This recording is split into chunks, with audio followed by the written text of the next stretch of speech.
Hello dear students, मेरा नाम है विश्वास शर्मा। मैं यहाँ स्वागत करता हूँ आप सभी बच्चों का, आप ही के अपने एजुकेशन अब जेई क्लासेस मेरठ में। मैं यहाँ आप सभी बच्चों के लिए लेकर के आया हूँ एक सिंगल कैप्सूल, एक ऐसी श्रृंखला जो आपके इस चैप्टर, इस सब्जेक्ट यानी मैकेनिक्स का यूनिट 1 से लेके आखिरी यूनिट यानी इस सब्जेक्ट में जो हमारी यूनिट है, कितनी यूनिट है जो हमें पढ़नी है आज? 5 यूनिट है। 5 यूनिट का एक सिंगल कैप्सूल जो आपका रिवाइज कराएगा लेके फर्स्ट चैप्टर से आखिरी चैप्टर तक, जिसका नाम है महामैराथन या शंखनाद महामैराथन। ठीक है, तो आई रिक्वेस्ट यू कि जितने भी बच्चे यहाँ पे अभी जुड़ चुके हैं वो यहाँ पे ज्यादा से ज्यादा बच्चों के साथ शेयर कीजिए, अपने दोस्तों के साथ शेयर कीजिए, ताकि जो बच्चे यहाँ पे पहले से जुड़ चुके हैं उनके साथ जो अभी जुड़ेंगे या जो उनके दोस्त हैं या जो उनके साथ पढ़ने वाले बच्चे हैं उनके लिए भी थोड़ा सा ये बेनिफिशियल हो सके। देखिए, मैकेनिक्स एक ऐसा सब्जेक्ट है जिसमें बच्चों को कुछ ज्यादा ही डर लगता है या कुछ ज्यादा ही कंफ्यूजन होता है। कोई कंफ्यूजिंग वाला सब्जेक्ट वैसे ही ज्यादा है नहीं, पर फिर भी बच्चे इसे थोड़े से ज्यादा खौफ खाते हैं। तो अपने जितने भी दोस्त हैं, सहपाठी हैं, उनके साथ ज्यादा से ज्यादा शेयर कीजिए, ताकि ये बेनिफिट जो आज एक सिंगल कैप्सूल का आप सभी बच्चे जो जुड़ चुके हैं वो ले रहे हैं, ये सेम बेनिफिट वो सभी बच्चे भी ले सके जिनका मैकेनिक्स का सिलेबस अभी तक कुछ हद तक कंप्लीट नहीं हुआ हो या जिन्होंने किसी भी वर्ष मैकेनिक्स अभी ढंग से पढ़ी ना हो। ठीक है, तो स्टार्ट करते हैं। अभी स्टार्ट करते हैं महामैराथन मैकेनिक्स, जिसमें यूनिट है 5।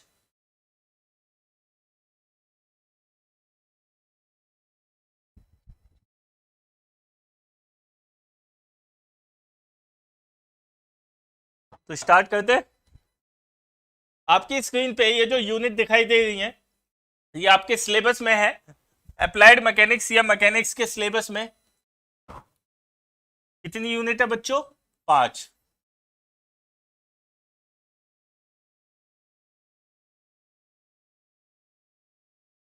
कितनी यूनिट है? 5। ठीक है, इसमें basics of mechanics and force system हम सबसे पहले पढ़ेंगे, फिर इक्विलिब्रियम पढ़ेंगे, फिर फ्रिक्शन, फिर सेंट्रोइड एंड सीजी और सिंपल लिफ्टिंग मशीन। तो चलिए स्टार्ट करते हैं यूनिट 1 से।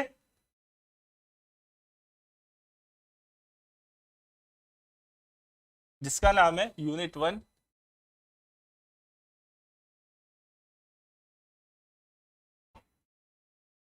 जिसका नाम है basics of mechanics and force system.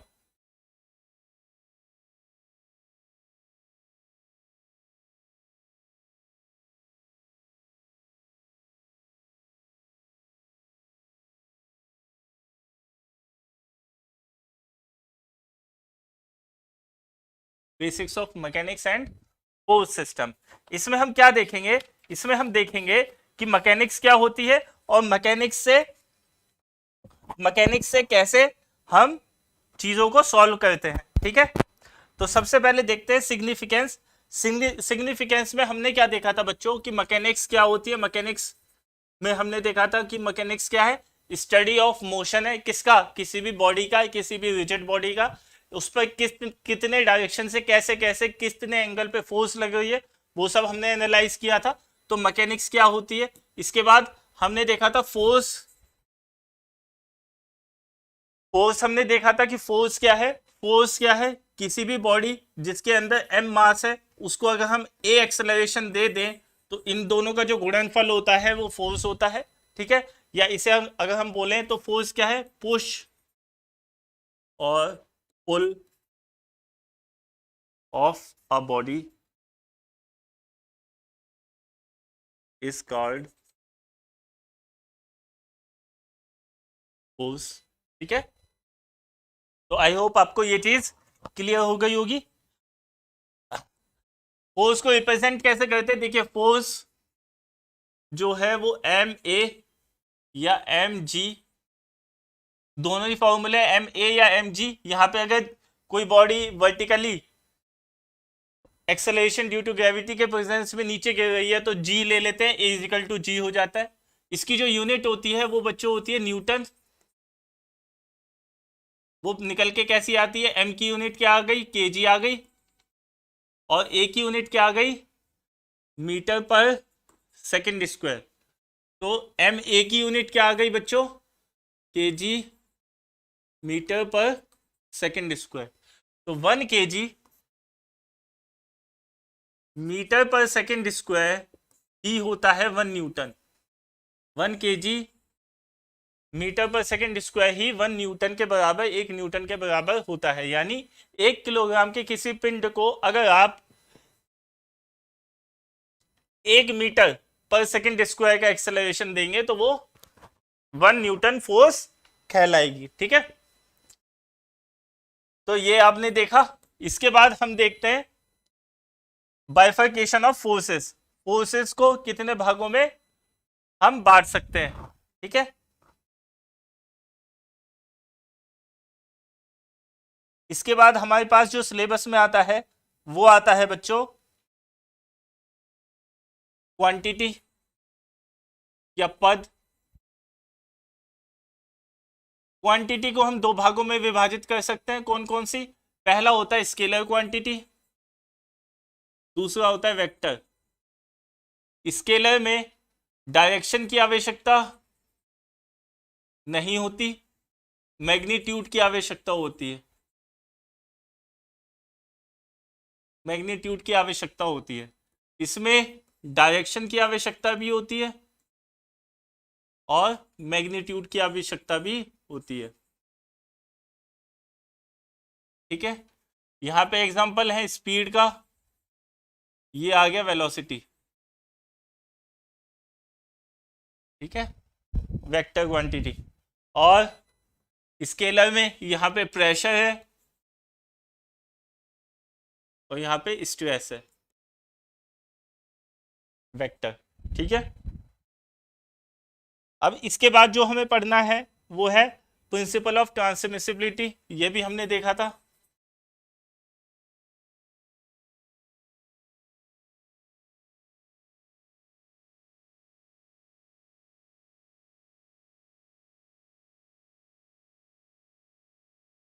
ये क्या कहता है कि अगर एक पिंड है,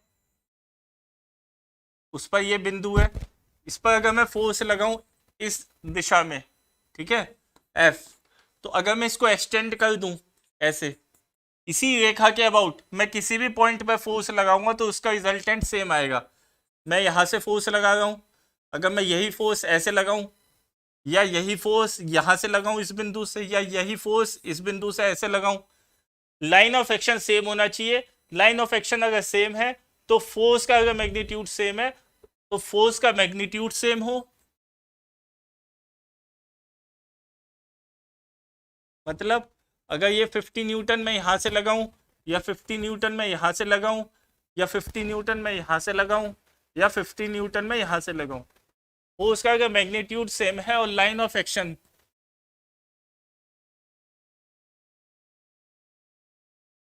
चेंज नहीं हुई है,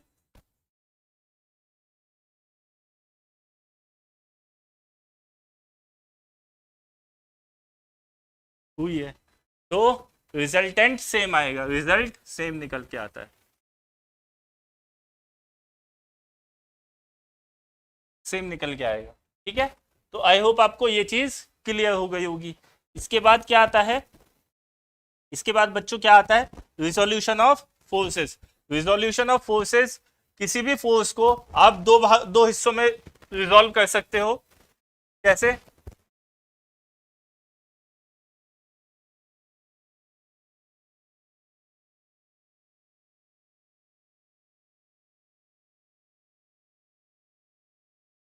रिजोल्यूशन ऑफ फोर्सेस, किसी भी फोर्स को आप 2 हिस्सों में रिजोल्व कर सकते हो। एक होता है वर्टिकल फोर्स, वर्टिकल कंपोनेंट, और एक होता है हॉरिजॉन्टल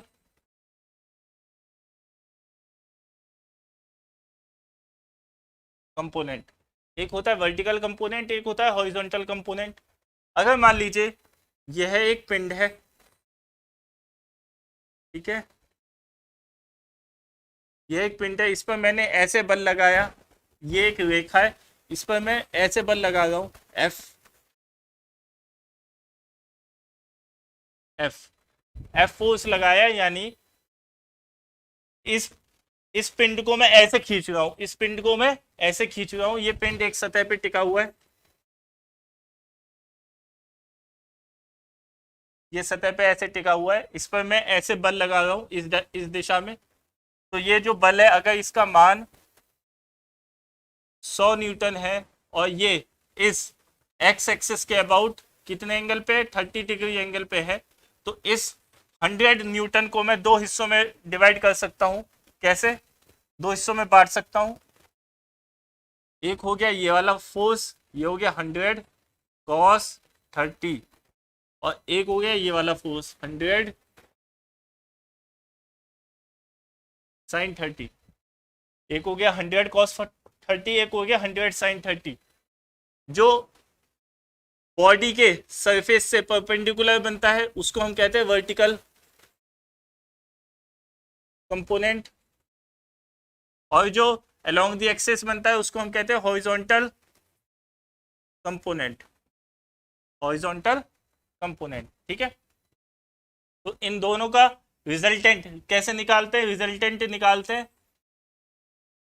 सिग्मा वी का स्क्वायर प्लस सिग्मा एच का स्क्वायर। अगर हमने सही निकाला है तो इसका रिजल्टेंट हमें ये मिलना चाहिए। देखते हैं, 100 sin 30 का स्क्वायर प्लस 100 cos 30 का स्क्वायर, क्या आ जाएगा? स्क्वायर रूट ऑफ 100 इंटू 1/2 का स्क्वायर प्लस 100 इंटू √3/2 का स्क्वायर। तो यहाँ पे 50 आ गया, ये भी 50 आ गया, तो 50 का स्क्वायर प्लस 50 √3 का स्क्वायर, तो यहां से क्या आ सकता है? 50 का स्क्वायर कॉमन आ जाएगा, तो 50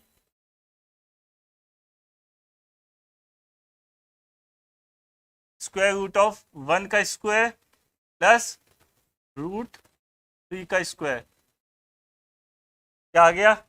50 स्क्वायर रूट ऑफ 1 प्लस 3 is equal to 50 into 2 is equal to 100। यानी जो हमने एक्चुअल फोर्स लगाई थी उसको जो दो हिस्सों में तोड़ा था, जब हम इन दोनों का रिजल्टेंट लिया तो हमें वही फोर्स मिली जो हमने एक्चुअल लगाई थी। ठीक है, तो ये एक चेक करने का तरीका है कि आपने जो वर्टिकल और हॉरिजॉन्टल फोर्सेस में किसी एक्चुअल फोर्स को तोड़ा है वो आपने सही तरीके से तोड़ा है नहीं तोड़ा है, तो आप वर्टिकल और हॉरिजॉन्टल कंपोनेंट का रिजल्टेंट ले लीजिए। वो रिजल्टेंट अगर आपके लगाई हुई फोर्स के बराबर आता है तो आपने कंपोनेंट्स सही तोड़े हैं। इसके बाद बात करते हैं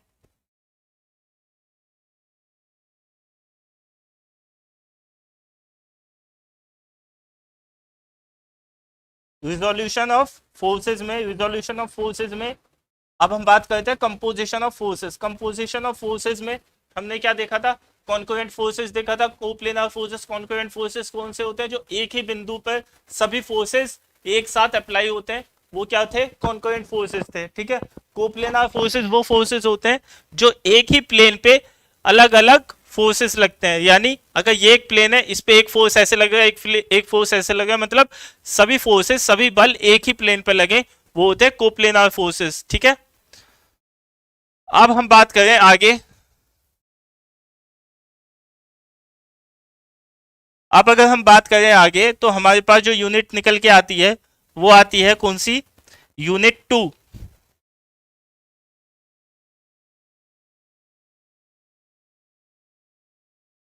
यूनिट 2 जो है इक्विलिब्रियम है।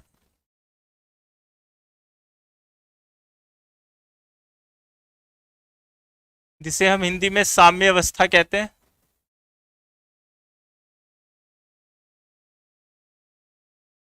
साम्य अवस्था क्या होती है?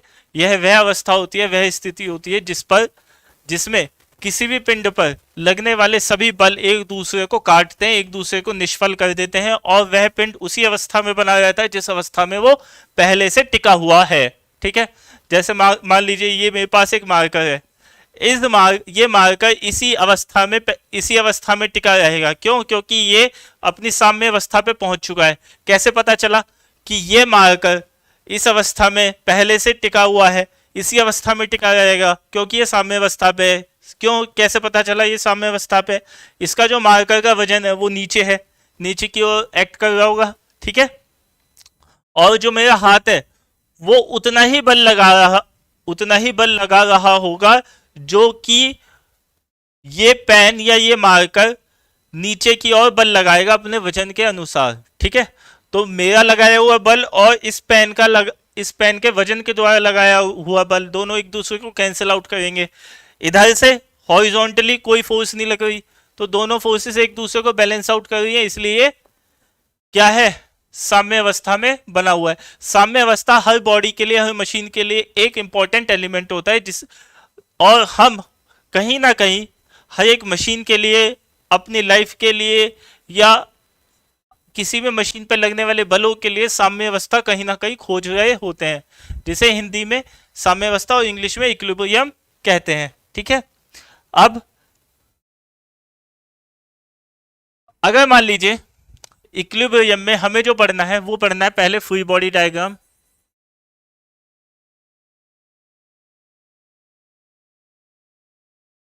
फ्री बॉडी डायग्राम वो डायग्राम होता है जिसपे किसी पिंड पर लगने वाले सभी बलों को दर्शाया जाता है। फॉर एग्जांपल मान लीजिए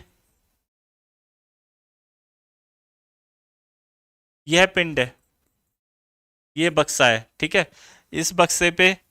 इस बक्से का जो वजन है एम जो है वो है 10 किलो, ठीक है। इस पर मैंने बल लगाया और बल लगाने पर मैंने बल लगाया 25 न्यूटन का, 25 न्यूटन का बल लगाया, 25 न्यूटन का बल लगाया।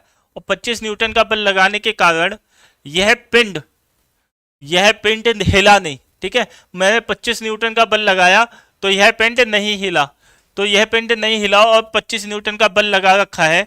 तो अगर मैं इसका फुल बॉडी डायग्राम बनाने की कोशिश करूं तो कैसे बनेगा, मैं ये पिंड ले लूंगा और इस पिंड को एक बिंदु में कन्वर्ट कर लूंगा, और ये बिंदु इस पिंड का सीजी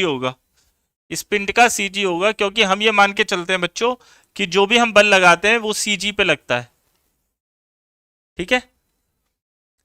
इस पर 25 न्यूटन का बल इस तरफ से लग रहा है, ठीक है। और यहां से म्यू आर, ये फ्रिक्शनल फोर्स इस दिशा में लग रही है जो कि बराबर होगी कहीं ना कहीं 25 न्यूटन के, तभी ये पिंड अपनी इसी अवस्था में बना हुआ है। भाई जितना आप एक्सटर्नल बल लगा रहे हो उतना ही ये पिंड इस सतह के साथ मिलकर के घर्षण बल भी लगा रहा होगा, तभी तो यह पिंड एक साम्य अवस्था में बना हुआ है। और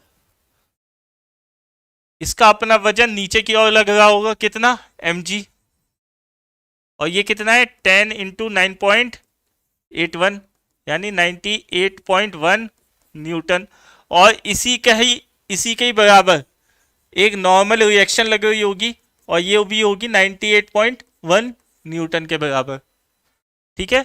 तो अगर आपसे फुल बॉडी डायग्राम बनाने को कहा जाए तो हम क्या करते हैं, उस पिंड पर लगने वाले जितने भी बल होते हैं उनको एक बिंदु पर दर्शाते हैं और वह बिंदु उस पिंड का सीजी होता है, ठीक है। तो ये चीज आपको क्लियर हो गई होगी। अब अगर हम बात करें आगे हमारे पास आता है लामी थ्योरम, बहुत इंपॉर्टेंट थ्योरम है लामी थ्योरम।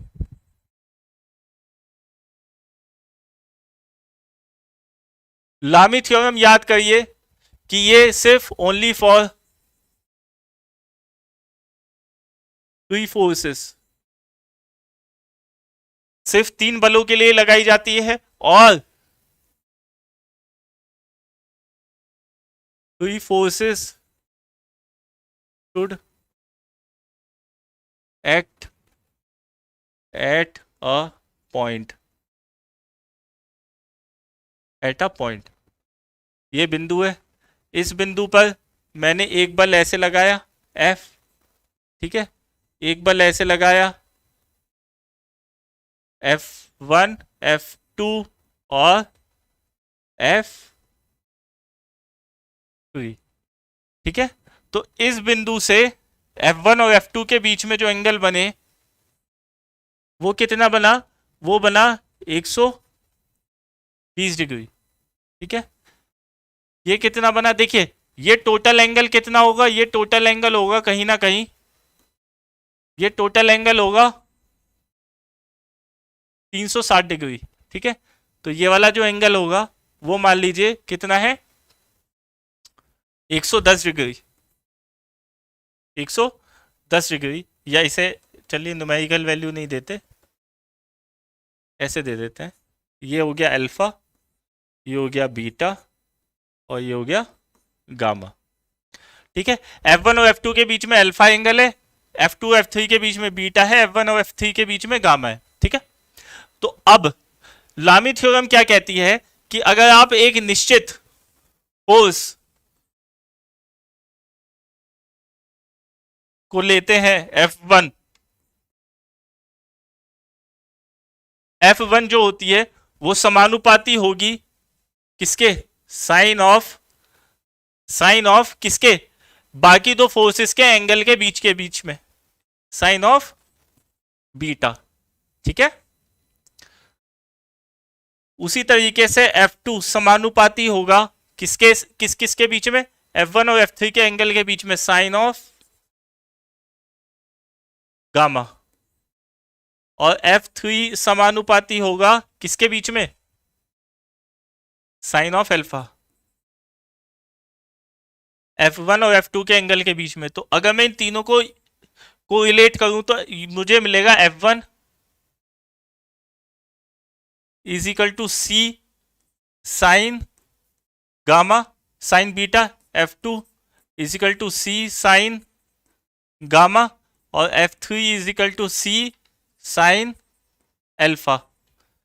तो यहां से C की वैल्यू क्या आ जाएगी, F1 अपॉन साइन बीटा। ठीक है,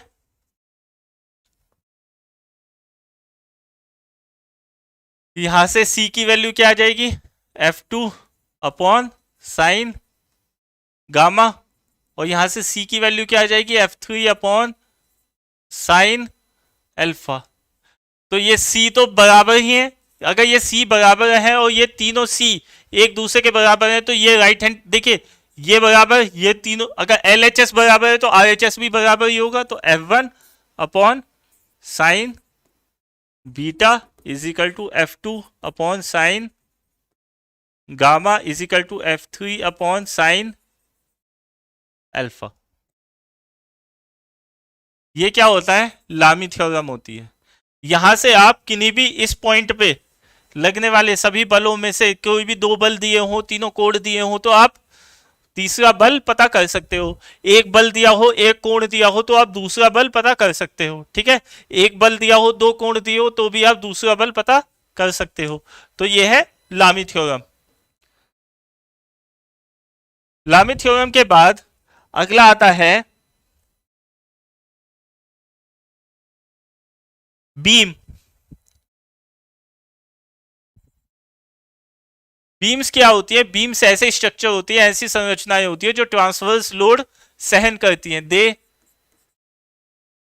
बियर ट्रांसवर्स लोड्स। ठीक है, ट्रांसवर्स लोड्स मतलब उनकी अक्ष के परपेंडिकुलर लगने वाला लोड। अगर ये एक स्ट्रक्चर है, ये बीम है, इस बीम का लॉन्गिट्यूडिनल एक्सिस ये है, तो इस लॉन्गिट्यूडिनल एक्सिस के परपेंडिकुलर कौन सी दिशा होगी, ये होगी। तो इस पर जो भी लोड लगेंगे ऐसे इस दिशा में, उनको जो बियर करता है वो बीम कहलाएगी। वो क्या कहलाएगी, बीम कहलाएगी। आप अपने घरों के छत पे देखना, आपको बीम दिखाई देगी जो कि लेंटर का लोड झेल रही होगी। अब हम देखते हैं बीम का क्लासिफिकेशन। बीम्स का क्लासिफिकेशन में सबसे पहले आता है सिंपली सपोर्टेड,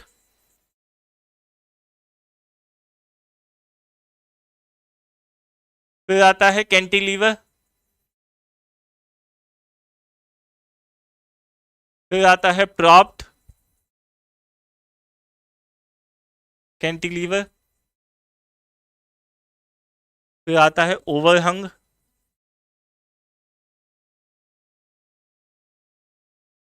फिर आता है कंटिन्यूअस,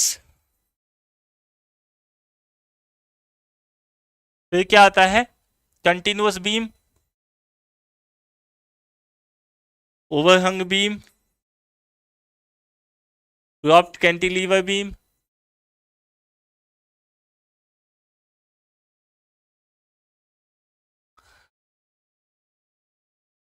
इसके बाद आ जाता है आपका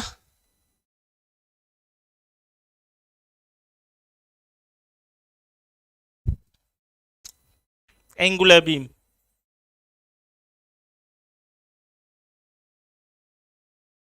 एंगुलर बीम कैसे दिखाते हैं इसे, सिंपली सपोर्टेड में दो साइड से सिंपली सपोर्टेड होती है,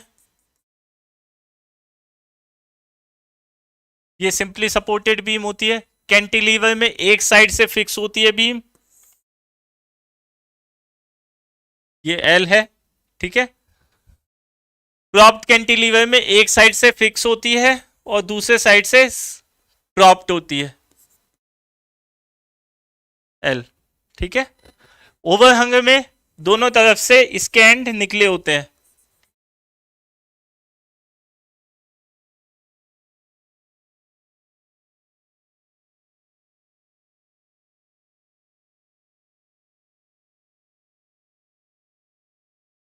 ठीक है। और एंगुलर में वो बीम एक सर्टेन एंगल पे खिंची होती है, ठीक है।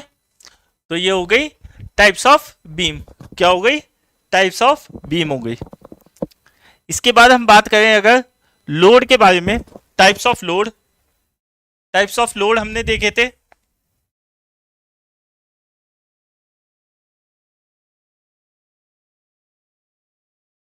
टाइप्स ऑफ लोड में पॉइंट लोड,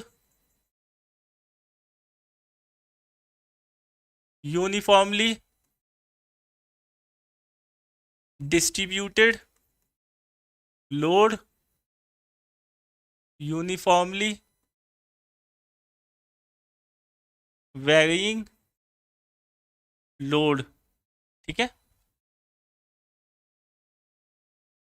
पॉइंट लोड को कैसे दिखाते हैं, पॉइंट लोड को एक पॉइंट के माध्यम से दिखाया जाता है, यूडीएल को ऐसे दिखाते हैं, ठीक है। एक बीम के ऊपर यूडीएल ऐसे दिखाते हैं और यूनिफॉर्मली वेरिंग लोड को एक ट्रायंगल के माध्यम से दिखाते हैं, ट्रायंगल के माध्यम से, ये यूवीएल होता है, ठीक है।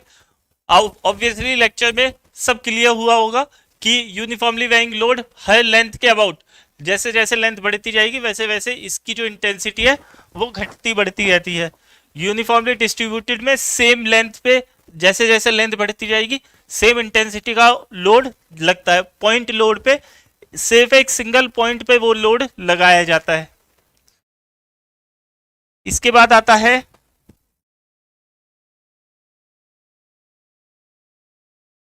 रिएक्शन निकालने का। रिएक्शन निकालने का मैं आपको एक एग्जांपल दे देता हूं जल्दी से।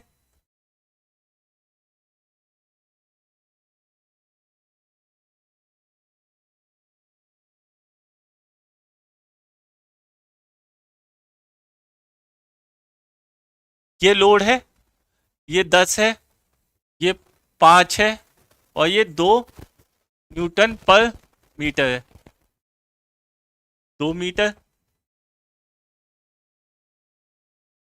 10 मीटर, ये कितना है, 2 मीटर, 3 मीटर, तीनों तो 5 और 2 7, 8 और ये 2 मीटर, 2 2 4 और 1 5, 5 और 5 10, 10 मीटर, ठीक है। अब ए बी, यहां पे रिएक्शन कितनी है, रिएक्शन है 2, कौन कौन सा, ए और बी, 2 रिएक्शन है, दोनों रिएक्शन की वैल्यू पता करनी है। ये जो लोड लगे हुए हैं ये लोड कहीं ना कहीं इस बीम पर पड़ रहे हैं, इस बीम पर लोड पड़ रहे हैं, तो इस कंप्लीट लोड को कौन झेल रहे हैं, ये 2 टेक झेल रही है या फिर रिएक्शन है। तो इसका जो सम होगा R A plus R B, ये किसके बराबर होगा, यहां से मैं टेक दिखा देता हूं, ये टेक है जिनका बल की जिनके बल की दिशा ऊपर की ओर होगी, क्योंकि ये बल नीचे की ओर लग रहे हैं। R A plus R B किसके बराबर होगा? 10 और 5 15, 15 और 4 19, 19 न्यूटन के बराबर होगा। ठीक है, 19 न्यूटन के बराबर होगा। हमने क्या किया, 1 मीटर पे 2 न्यूटन का लोड लग रहा है, तो ये कितने मीटर पे है? 2 मीटर पे। तो 1 मीटर पे 2 का, तो 2 मीटर पे 4 का, तो 4 और 5 9, 9 और 10 19। ठीक है, अब इसके बाद जहां से आप मोमेंट लेना चाह रहे हो, मान लीजिए आप यहां से लेना चाह रहे हैं, यहां पे बैठ जाइए, यहां से मोमेंट लेकर के सबसे पहले आपको क्या मिला? 10 गुणा 2, ठीक है, प्लस इस डायरेक्शन में लेने वाले मैं प्लस ले रहा हूं और इस डायरेक्शन में लेने वाले मैं नेगेटिव लूंगा। तो इस डायरेक्शन में प्लस, इसके बाद प्लस 5 इंटू 5 प्लस कितना है? 2 इंटू 2, ये कंप्लीट लोड हो गया।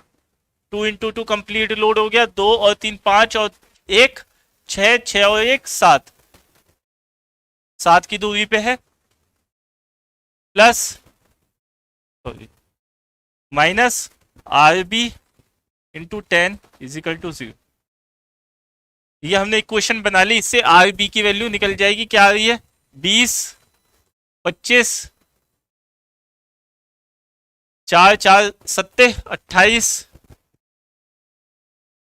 28 और 20 48, 48 और 5 53, 53 और 20 73, यानी आर बी की वैल्यू आ गई 7.3।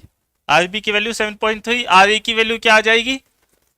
19 माइनस 7.3, तो 0.7 और 18 बचा, 18 में से 7 गए 11, 11 न्यूटन आर ए की वैल्यू आ गई। ठीक है, तो ऐसे आप रिएक्शन निकाल सकते हैं। ठीक है, तो ये चीज आपको क्लियर हो गई होगी। देखते हैं आगे। आगे जब हम देखेंगे तो अगले हमें यूनिट मिलती है यूनिट 3। यूनिट 3 जब हमें देखने को मिलती है,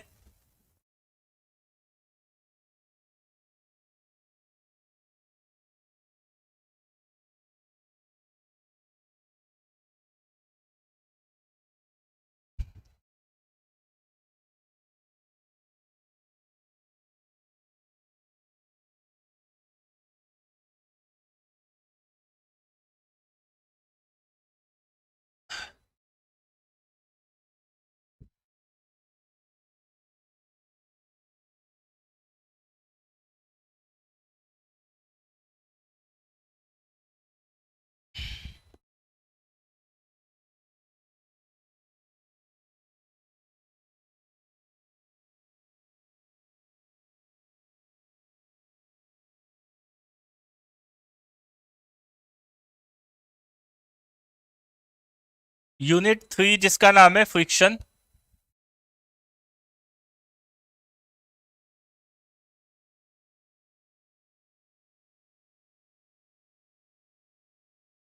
या इसे हम घर्षण भी बोलते हैं,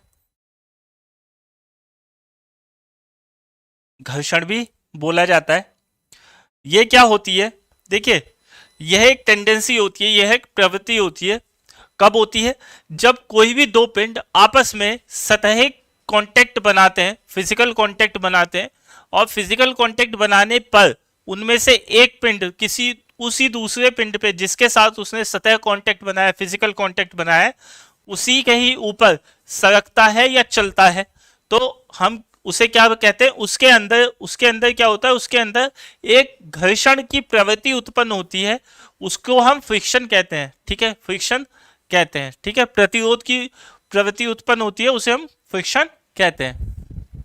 अब यह होता क्या है कि आपने कभी देखा, बिना फ्रिक्शन के कोई काम हो नहीं सकता। ठीक है, अगर मैं आपको एग्जांपल दूं, जो हम ये हैंड्स रब करते हैं, या जो माचिस की तीली से माचिस जलाते हैं, या जो हम बाइक से चलते हैं सड़क पे, या जो हम पैदल चलते हैं, वो सब हम फ्रिक्शन की मदद से ही कर पाएंगे। अगर फ्रिक्शन ना हो सरफेस पे, तो फ्रिक्शन के बिना आप इवन ये समझिए कि छोटे से छोटा काम भी नहीं कर पाते। फ्रिक्शन है तभी वो काम हो पा रहे हैं।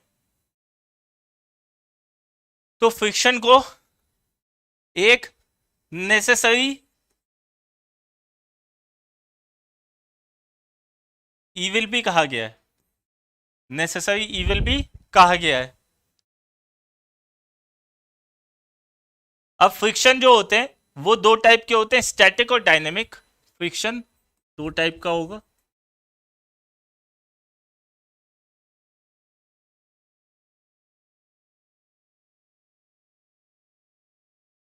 Static, dynamic. फ्रिक्शन कितने टाइप का? दो टाइप का, स्टैटिक डायनेमिक। स्टैटिक और डायनेमिक, डायनेमिक भी दो टाइप का होता है, स्लाइडिंग और रोलिंग।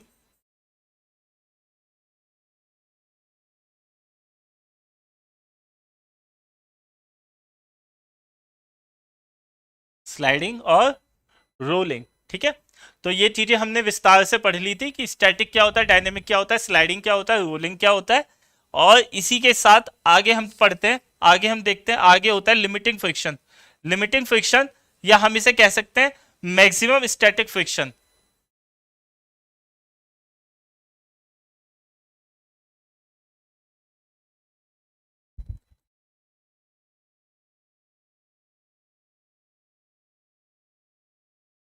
लिमिटिंग फ्रिक्शन क्या होता है? मैक्सिमम स्टैटिक फ्रिक्शन होता है, जो कि कब आता है?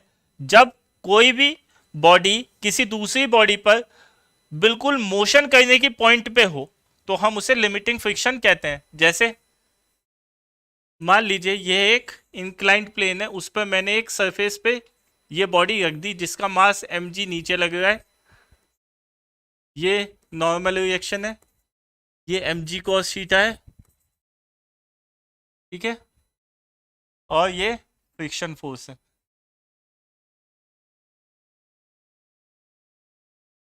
ये फ्रिक्शन फोर्स है, ठीक है। म्यू एन ले लीजिए आप, फ्रिक्शन फोर्स है। अब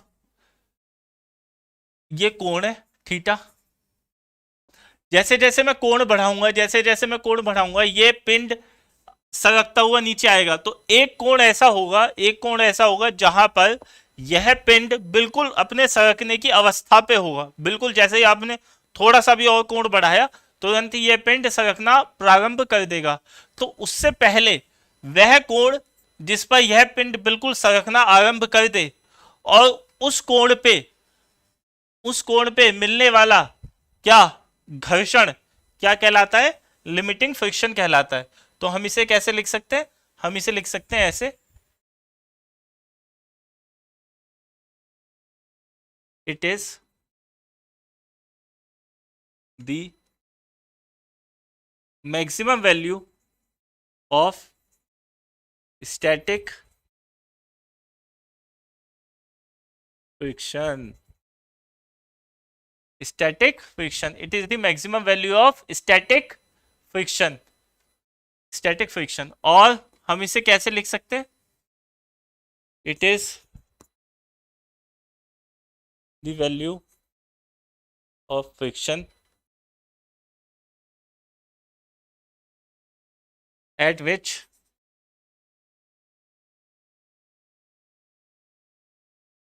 body tends to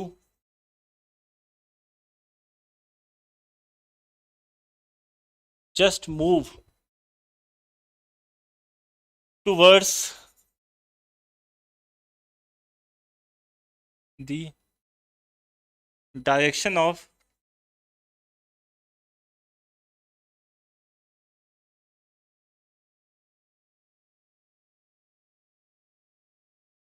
applied force, ठीक है। ये क्या होता है? लिमिटिंग फ्रिक्शन होता है, लिमिटिंग फ्रिक्शन। इसके बाद और क्या आता है? इसके बाद आता है laws of static friction,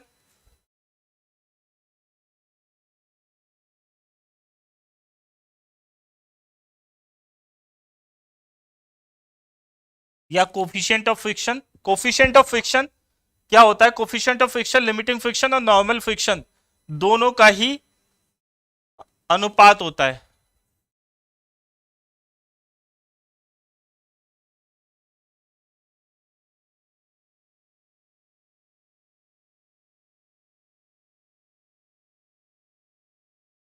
coefficient of friction क्या होता है? यह अनुपात होता है, it is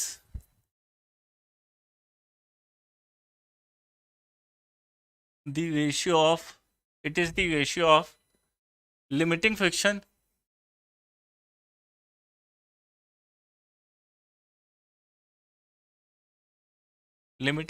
it is the ratio of limiting friction and normal reaction. ठीक है, और it is denoted by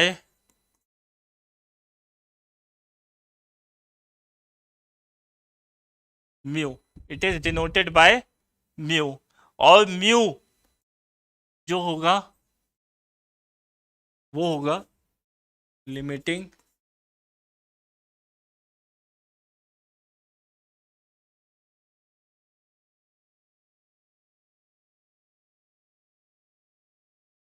friction, limiting friction और नॉर्मल रिएक्शन का अनुपात। ठीक है, जो म्यू होता है वो हमेशा ऑलवेज लेस देन 1 होगा, ऑलवेज लेस देन 1 होगा। और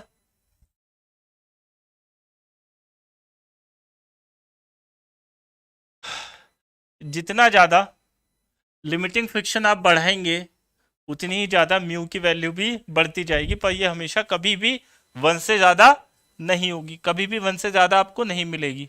इसके बाद आता है angle of friction. Angle of friction आता है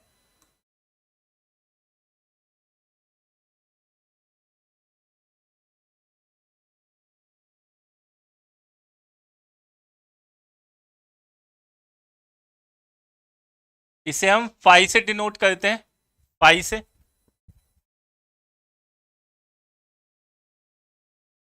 फाई से डिनोट करते हैं, और ये क्या होता है?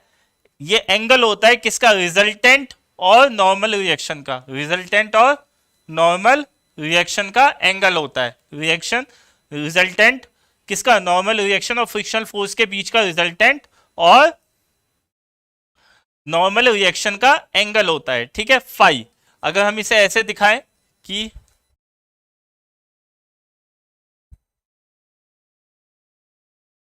आर एस एफ, ठीक है, इसी के साथ अगर हम बताएं यहां पर ये हो गया एम, और ये जो एंगल बना ये होता है फाई। ये क्या होता है? फाई होता है बच्चों। ठीक है, ये जो एम है वो रिजल्टेंट है, resultant of normal reaction and friction force.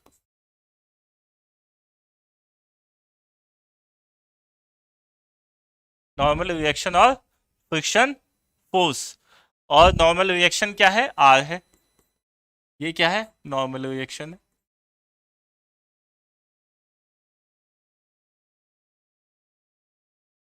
तो फाई क्या है? फाई है, फाई है नॉर्मल रिएक्शन यानी रिजल्टेंट, यानी M upon R, M upon R. ये क्या है? नॉर्मल। ये क्या है? एंगल ऑफ फ्रिक्शन है बच्चों। ठीक है, एंगल ऑफ फ्रिक्शन।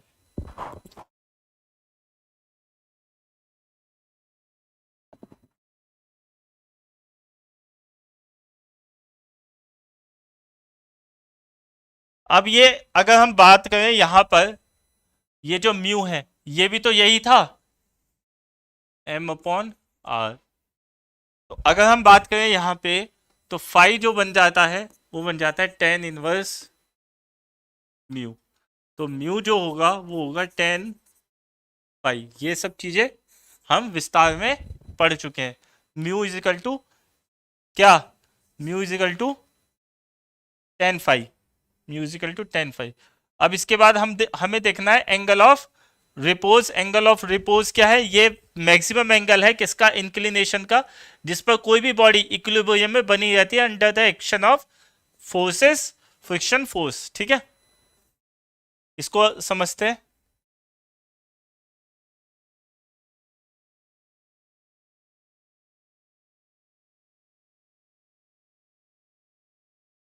ये एम जी है, ये म्यू आर है, ये आर है, ये एम जी कॉस थीटा है, ये थीटा है। ठीक है, तो इस थीटा एंगल पे बिना किसी का बल, बिना कोई बाहरी बल लगाए, अगर कोई पिंड सिर्फ फ्रिक्शनल फोर्स की प्रेजेंस में किसी एक जगह टिका हुआ है, किसी एक जगह टिका हुआ है, तो उस टिकने की अवस्था के कारण, उस टिकने की अवस्था के कारण जो कोण बना, या जिस कोण पे वह पिंड सिर्फ फ्रिक्शनल फोर्स के कारण टिका हुआ है, साम्य अवस्था में बना हुआ है, वह कोण क्या कहलाता है? वह कोण कहलाएगा, मैं अगर मान लीजिए ये अल्फा ले लेता तो ये अल्फा क्या कहलाएगा? Angle of repose.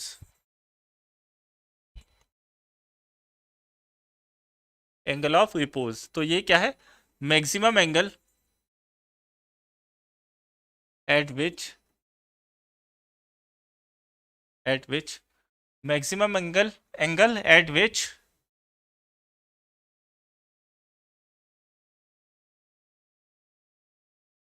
The body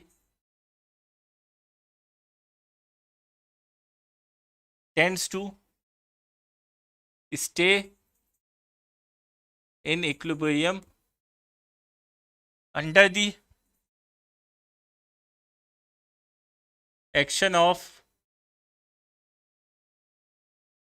frictional forces itself। Frictional forces के, फ्रिक्शनल फोर्सेस की वजह से, केवल फ्रिक्शनल फोर्सेस की वजह से अगर कोई बॉडी इक्विलिब्रियम में मेंटेन है, तो जिस कोण पे वो मेंटेन है उस कोण को हम एंगल ऑफ रिपोज बोलेंगे। ठीक है, इसके बाद आता है अगला, अगला क्या हमें जो पढ़ना है, अगला टॉपिक वो पढ़ना है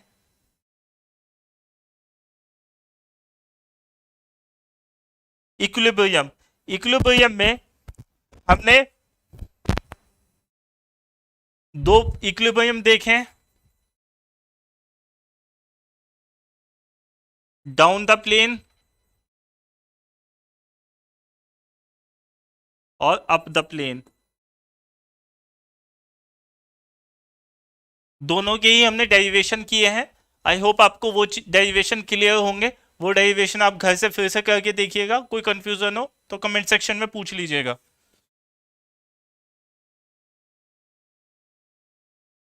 इसके बाद बात करें अगला,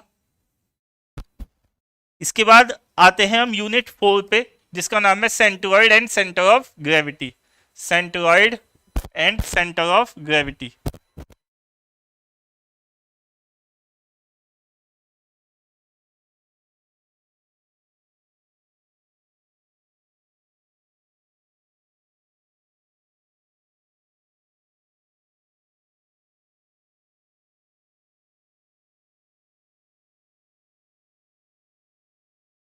centroid and centre of gravity, ये क्या होता है?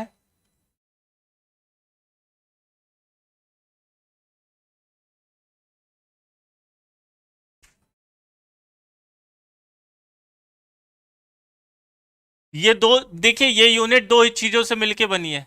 हम कौन सी पढ़े? यूनिट 4। यूनिट 4 दो चीजों से मिलके बनी है, सेंट्रॉइड और सेंटर ऑफ ग्रेविटी। सेंट्रॉइड क्या होती है? सेंट्रॉइड और centre of gravity, centre of gravity वह बिंदु होता है, it is that point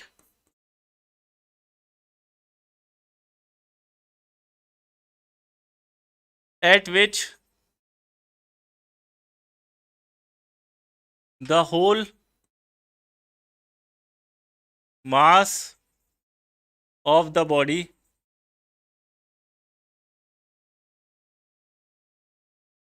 is assumed to be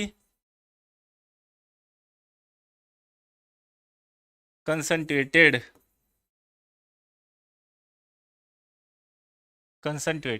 ठीक है। और जबकि सेंट्रोइड क्या होता है, it is the geometrical point which at which the body can be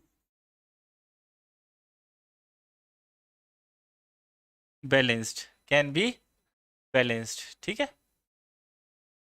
अब बात करें आगे, आगे क्या आता है, अगर हमें सीजी निकालना है किसी भी बॉडी का, तो सीजी निकालने के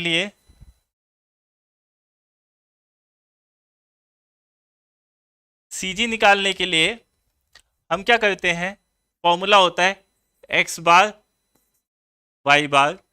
एक्स बार का फॉर्मूला होता है m1 x1, m2 x2, m3 x3 dot mn xn upon m1 m2 m3 mn। या इसको हम ऐसे भी लिख सकते हैं, n इज इक्वल टू 0 से n is equal to n तक, n is equal to n तक, n इज इक्वल टू 0 से n is equal to n तक, n इज इक्वल टू 1 से लेके n is equal to n तक, और mn xn upon mn। ठीक है।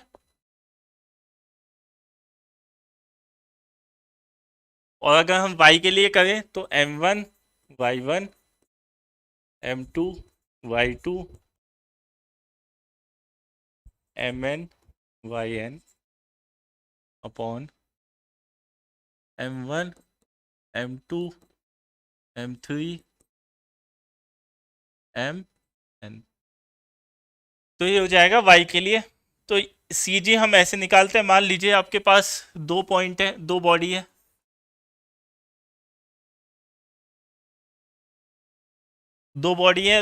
दोनों अलग अलग मास की हैं, तो उन दोनों के कोऑर्डिनेट्स निकाल लीजिए, कोऑर्डिनेट्स निकाल करके उनके मास से मल्टीप्लाई कर दीजिए, मास से मल्टीप्लाई करके ये फॉर्मूला लगा के आप सी जी निकाल सकते हैं आसानी से।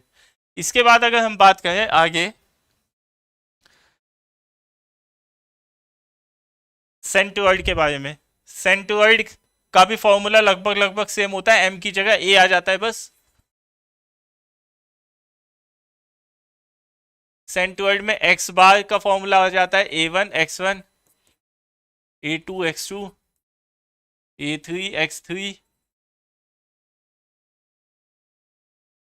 an xn upon a1 a2 a3 an। ठीक है। जबकि y बार के लिए हो जाता है a1 y1 a2 y2 a3 y3 an yn upon a1 a2 a3 an। तो ये किसका फॉर्मूला बन जाता है, वाई बार का फॉर्मूला बन जाता है। ठीक है। इसके बाद बात करते हैं ज्योमेट्रिकल शेप्स की। ज्योमेट्रिकल शेप्स की सीजी आपको याद रखनी है, डायरेक्टली क्वेश्चन में पूछी जा सकती है। रेक्टेंगल के लिए शेप्स सीजी। ठीक है। सीजी में एक्स बार और वाई बार। पहला रेक्टेंगल, रेक्टेंगल के लिए b/2 d/2, ये सब चीजें आपको याद रखनी है। रेक्टेंगल ट्रायंगल के लिए क्या हो जाएगा, h/3 हो जाएगा। ठीक है। और इधर से b/3 हो जाएगा। तो ये चीज आप याद रखिएगा। आगे अगर हम देखें सर्कल के लिए d/2 d/2। इसके बाद आता है अगला टॉपिक स्फेयर के लिए भी d/2 हो जाता है। तो जितनी भी हमारी सिमेट्रिकल फिगर्स हैं उसमें आप देखेंगे सिमेट्रिकल फिगर्स में हमेशा बाई टू से डिवाइड कर देते हैं, 2 से डिवाइड कर देते हैं। किसके लिए? सीजी निकालने के लिए। नॉन सिमेट्रिकल फिगर्स के लिए हमें फॉर्मूला लगाना पड़ता है, वही जो हमने यहाँ पे अप्लाई किया था सीजी वाला, कि हम m1 x1 plus m2 x2 plus m3 x3 करते हैं और फिर उसको m1 m2 m3 के सम से डिवाइड कर देते हैं, तो उससे सीजी निकल आता है x बार और y बार। तो उससे हम नॉन सिमेट्रिकल फिगर्स के लिए भी निकाल सकते हैं। इसके बाद अगला जो टॉपिक आता है वो आता है सेंट्रॉइड। जो क्वेश्चन बन सकता है वो बन सकता है सेंट्रॉइड वर्सेस सीजी। ठीक है, इसका आप पढ़ के जाइएगा कि सेंट्रॉइड और सीजी में दोनों में अंतर क्या है। सेंट्रॉइड क्या है? एक ज्योमेट्रिकल सेंटर होता है, जबकि सीजी क्या होता है? वह बिंदु होता है जहां पर हम ये एज्यूम करते हैं कि उस बॉडी का कंप्लीट मास या कंप्लीट द्रव्यमान उस बिंदु पर केंद्रित है, कंसंट्रेटेड है। ठीक है, तो वो सीजी होता है। और इसी के साथ यहां पे यूनिट कंप्लीट हो गई है। जितनी भी फिगर्स हैं उसके मैंने आपको वो बता दिए थे कि सीजी क्या क्या है। जैसे रेक्टेंगल के लिए b/2 h/2, ट्रायंगल के लिए h/3 है। और ये भी डिपेंड, अच्छा ये भी डिपेंड करता है कि आप कहां से ले रहे हैं, बेस से ले रहे हैं या हाइट से ले रहे हैं, टॉप से ले रहे हैं। तो उससे आपका एक्स बार और वाई बार चेंज हो जाता है। तो पर वो बेसिक वही है कि एक्स बार वाई बार निकालने का जो फॉर्मूला मैंने यहाँ पे लिखा था वो वही रहेगा, बेस वही रहेगा, उसी से ही आपके सारे ज्योमेट्रिकल फिगर्स का निकल करके आ जाएगा एक्स बार वाई बार। अब बात करते हैं यूनिट 5। यूनिट 5 जिसका नाम है simple lifting machines.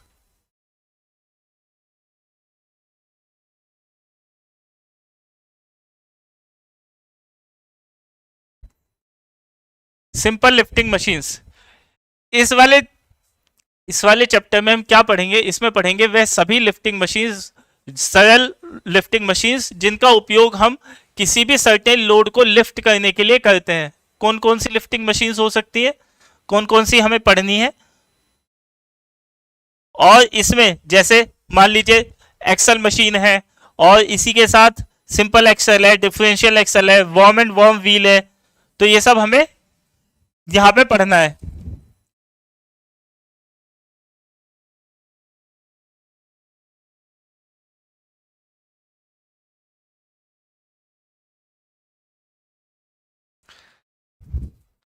Simple lifting machine से पहले हम ये देख लेते हैं कि मशीन होती क्या है। मशीन कोई भी एक डिवाइस होता है जिसका उपयोग आप करते हो किसी भी एक निश्चित कार्य की पूर्ति करने के लिए। ठीक है, या फिर हम इसे ऐसे भी कह सकते हैं, machine is a device which is use to do और परफॉर्म अ यूजफुल वर्क। ठीक है, तो उसे हम मशीन बोलेंगे। अब मशीन जो होती है वो दो टाइप की होती है।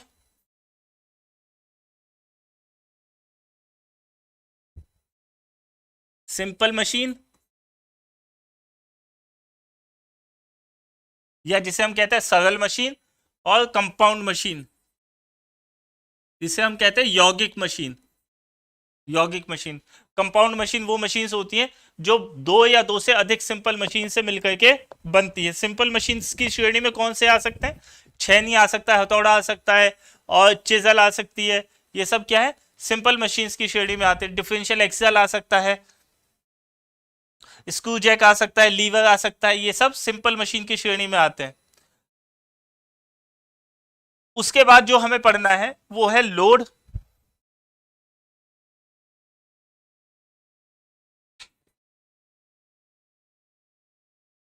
लोड क्या होती है?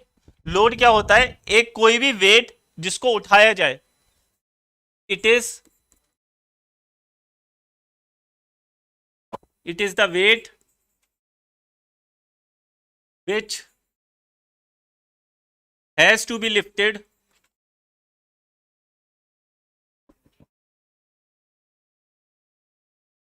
विच has to be lifted by a simple machine, by a machine, ऐसे ही लिख सकते हैं, बाय अ मशीन। ठीक है, तो ये क्या है, लोड है। लोड के बाद एफर्ट क्या होता है, एफर्ट, एफर्ट वो फोर्स होता है, एफर्ट वो फोर्स होता है जो कि लगाया जाता है किसी भी मशीन के द्वारा, किसके, किसकी पूर्ति के लिए, उस लोड को उठाने के लिए, उस लोड को उठाने के लिए। ठीक है, तो उसको हम क्या बोलते हैं, एफर्ट बोलते हैं। अब इसके बाद आता है मैकेनिकल एडवांटेज। ये सब इंपॉर्टेंट डेफिनेशंस हैं, एक एक नंबर की 5 डेफिनेशंस आपसे पूछ सकता है। मैकेनिकल एडवांटेज क्या होता है, मैकेनिकल एडवांटेज अगर देखा है तो लोड अपॉन एफर्ट होता है, लोड अपॉन एफर्ट होता है। यानी मैकेनिकल एडवांटेज को हिंदी में बोलते हैं यांत्रिक लाभ, यांत्रिक लाभ, लोड अपॉन एफर्ट। अब मैकेनिकल एडवांटेज हमेशा किसी भी कुशल मशीन के लिए जो मैकेनिकल एडवांटेज होना चाहिए वो हमेशा ग्रेटर देन 1 होना चाहिए। ये तो थियोरिटिकल है, पर मैकेनिकल एडवांटेज आपको ग्रेटर देन 5 भी मिल जाता है। तो लोड अपॉन एफर्ट का रेशियो मैकेनिकल एडवांटेज यानी यांत्रिक लाभ होता है। और देखिए आपको यहां पे अनुपात में ही दिख रहा है, आप कोई भी लोड अगर उठाना चाह रहे हैं तो उसके लिए आपको कम से कम एफर्ट या प्रयास लगाना पड़ेगा। तो प्रयास को या लोड को आपको कम रखना पड़ेगा और लोड को हमें ज्यादा रखना पड़ेगा, एफर्ट को कम और लोड को ज्यादा। तो जब आप इसका अनुपात देखेंगे तो ऑब्वियसली ज्यादा ही आएगा। डिनोमिनेटर को आप कम कर रहे हैं, न्यूमरेटर को आप बढ़ा रहे हैं, तो ऑब्वियसली इसका जो रेशियो आएगा वो बहुत ज्यादा आएगा, और यही ज्यादा मैकेनिकल एडवांटेज के रूप में आपको दिखता है।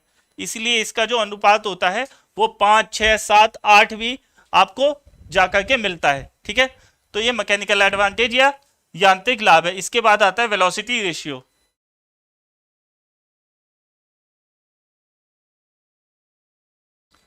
ये सब छोटी छोटी डेफिनेशन है जो आपके एग्जाम में एक एक नंबर में पूछी जा सकती है। वेलोसिटी रेशियो या वेग अनुपात, वेग अनुपात क्या होता है, वेग अनुपात के बाद हमें जो पढ़ना है वो पढ़ना है, अच्छा वेग अनुपात देख लेते हैं, ये क्या होता है, डिस्टेंस मूव्ड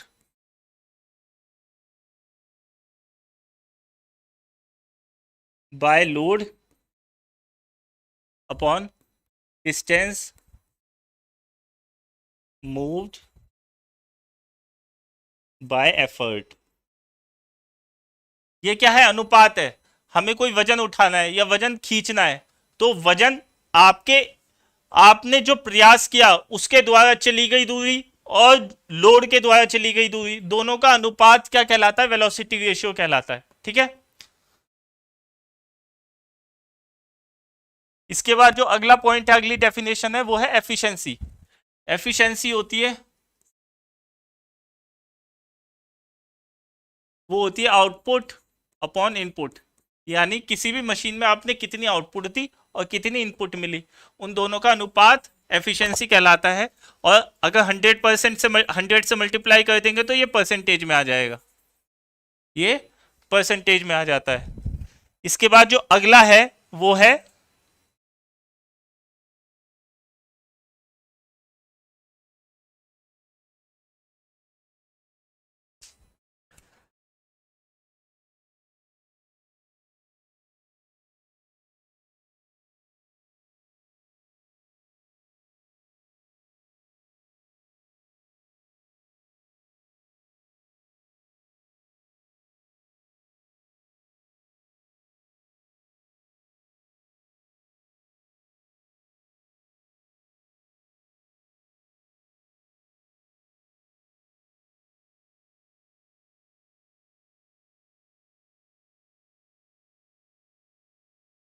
इसके बाद अगला आता है रिवर्सिबल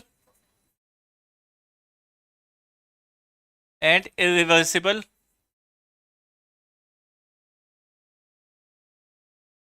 मशीन्स।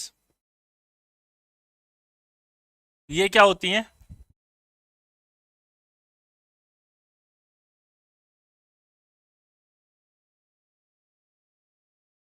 देखिए मशीन को हम दो कैटेगरी में, दो कैटेगरी में विभाजित कर सकते हैं। कौन कौन सा? एक होता है रिवर्सिबल, एक होता है इरिवर्सिबल। रिवर्सिबल मशीन्स वो मशीन्स होती है जिसमें आपने एक बार फोर्स फोर्स हटा ली तो वो क्या दोबारा से उसी अवस्था में वापस घूम करके आ सकती है। जैसे फॉर एग्जाम्पल स्क्रू गेज है, वो स्क्रू जैक। स्क्रू जैक है, स्क्रू जैक में क्या होता है? स्क्रू जैक में आप नट को घुमाते रहते हैं, नट को घुमाते रहते हैं, और जैसे ही आपने फोर्स हटाई वो उसी अवस्था में बना रहता है जिस अवस्था में वो पहले से टिका हुआ है, और उस पर एक सर्टेन लोड यानी कार का लोड या ऑटोमोबाइल का लोड लगा रहता है। तो स्क्रू जैक है। अच्छा, स्क्रू जैक एक सिंपल मशीन भी है, ठीक है। अब बात करें रिवर्सिबल और इरिवर्सिबल मशीन में, जो डिफरेंस होता है, जो डिफरेंस आता है वो आता है ये कि कब, किस परसेंटेज के बाद कोई भी मशीन रिवर्सिबल मशीन कहलाएगी। अगर देखिए किसी भी मशीन की एफिशिएंसी, किसी भी मशीन की एफिशिएंसी अगर ग्रेटर देन इक्वल टू 50% है तो वो रिवर्सिबल मशीन कहलाती है। क्या कहलाती है? रिवर्सिबल मशीन कहलाती है, ठीक है। अब इसके बाद जो अगला टॉपिक है वो है लिफ्टिंग मशीन। लिफ्टिंग मशीन में हमें जो पढ़ना है, लिफ्टिंग मशीन में जो हमें पढ़ना है, सबसे पहले पढ़ना है सिंपल एक्सल।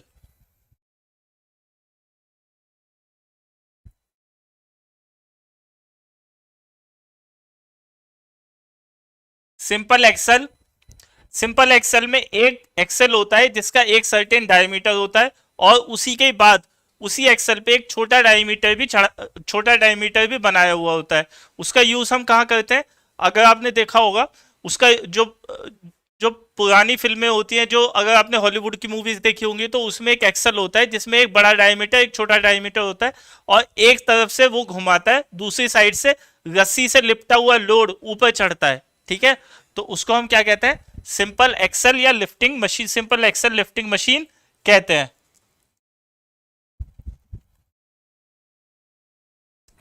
कुछ ऐसा होता है।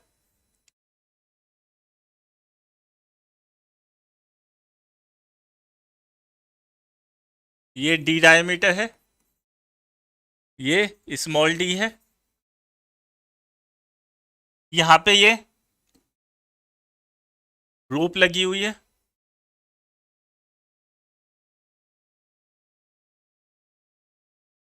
और इसका एक सिरा यहां से खिंच रहा है, और इस पर लोड लगा हुआ है डब्लू, ठीक है। तो जब इसको यहां से इसको घुमाया जाता है तो ऑब्वियसली ये चीज भी घूमेगी, ये चीज घूमेगी, तो ये लोड ऊपर चढ़ता है। तो ये क्या है? सिंपल एक्सल मशीन है। क्या है? Simple axle machine.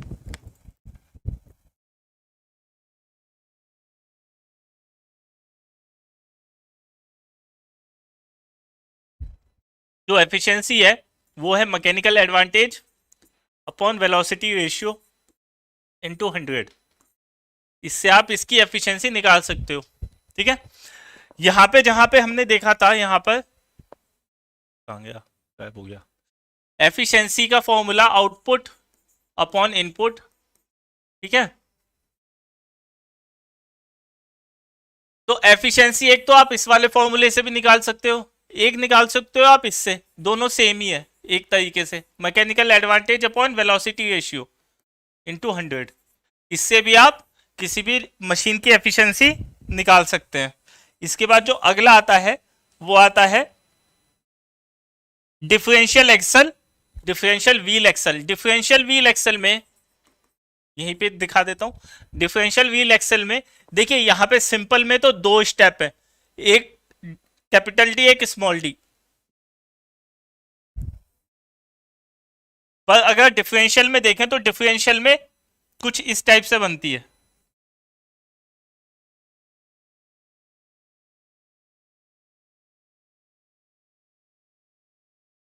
और यहां पर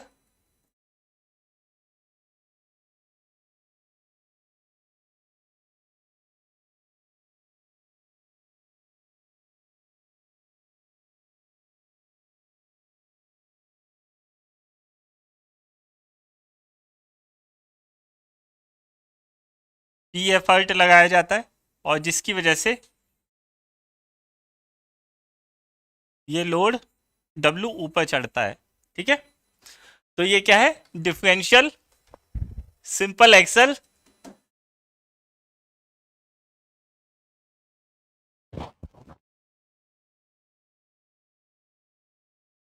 ठीक है।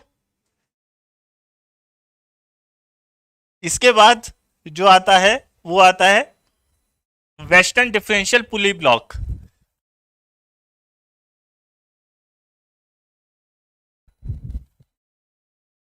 वेस्टर्न डिफरेंशियल पुली ब्लॉक, बस अब ये खत्म होने वाला है। वेस्टर्न डिफरेंशियल पुली ब्लॉक ये क्या होता है, ये कुछ ऐसा होता है।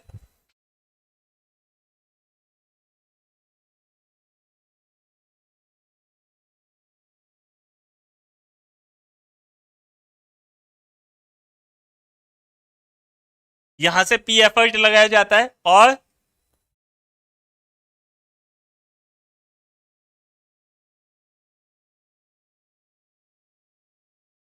ये लोड होता है डब्लू। ठीक है, ये पी एफर्ट यहां से लगाया जाता है। तो जब आप यहां से पी एफर्ट लगाएंगे तो ये लोड ऊपर की ओर बढ़ता है। तो बेसिकली वेस्टर्न डिफरेंशियल पुली ब्लॉक एक लिफ्टिंग मशीन है,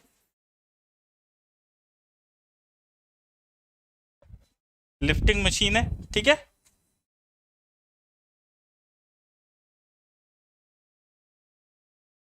तो यहाँ पर जितने भी आपकी लिफ्टिंग मशीन्स थी वो यहाँ पे कंप्लीट हो चुकी है और इसी के साथ आपका ये यूनिट 5 भी कंप्लीट हो चुका है। ठीक है,